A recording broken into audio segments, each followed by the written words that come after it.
இன்னைக்கு இந்த வீடியோல ஒரு சூப்பரான கிராப் மசாலா நண்டு கிரேவி எப்படி செய்யுதுன்னு பார்க்கலாம். அதுக்கு தேவையான மசாலா வறுத்துக்கலாம். ஒரு கடாயில ஒரு ஸ்பூன் ஆயில் ஆட் பண்ணிக்கோங்க.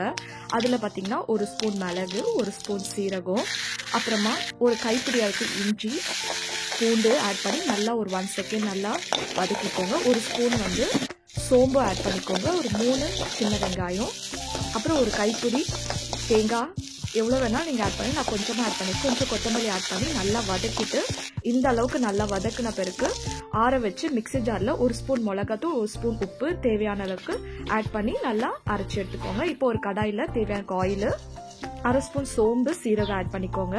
நான் ஒரு பெரிய வெங்காயம் ஆட் பண்ணியிருக்கேன். நீங்கள் சின்னதுன்னா 2 வெங்காயம் ஆட் பண்ணிக்கோங்க. இது நல்லா வதக்குற டைமில் ஃப்ரெஷ்ஷான கருவேப்பிலை ஆட் பண்ணிக்கோங்க. இப்போ ஒரு பெரிய தக்காளியை ஆட் பண்ணிட்டு கொஞ்சம் உப்பு போட்டு நல்லா இது ரொம்ப வதக்க தேவையில்ல. கொஞ்சம் வதக்கின பிறகு மஞ்சள் தூள், அரைச்சி வச்சிருக்க மசாலா ஆட் பண்ணிக்கோங்க. இந்த மசாலாவும் இந்த வெங்காய தக்காளியும் நல்லா இதுல வேகணும். ஒரு 5 நிமிஷம் நல்லா சிம்ல வச்சு வேக வச்சு எடுங்க.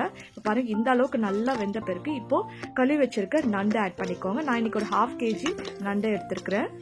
இந்த மசாலா நல்லா கோட் பண்ணி கொஞ்சம் தேவையானக்கு தண்ணி ஆட் பண்ணி உங்களுக்கு உப்பு காரம்லாம் பார்த்துட்டு நீங்கள் ஒரு 10-15 நிமிஷம் நீங்கள் இதை நல்லா வேக வச்சு எடுத்தீங்கன்னா ஒரு சூப்பரான நண்டு கிரேவி ரெடி. இன்னைக்கு மீன் குழம்பு, ஃபிஷ் ஃப்ரை, நண்டு கிரேவி. உங்களுக்கு இந்த வீடியோ பிடிச்சிருந்தா லைக் பண்ணுங்க, ஷேர் பண்ணுங்க, சப்ஸ்கிரைப் பண்ணுங்க.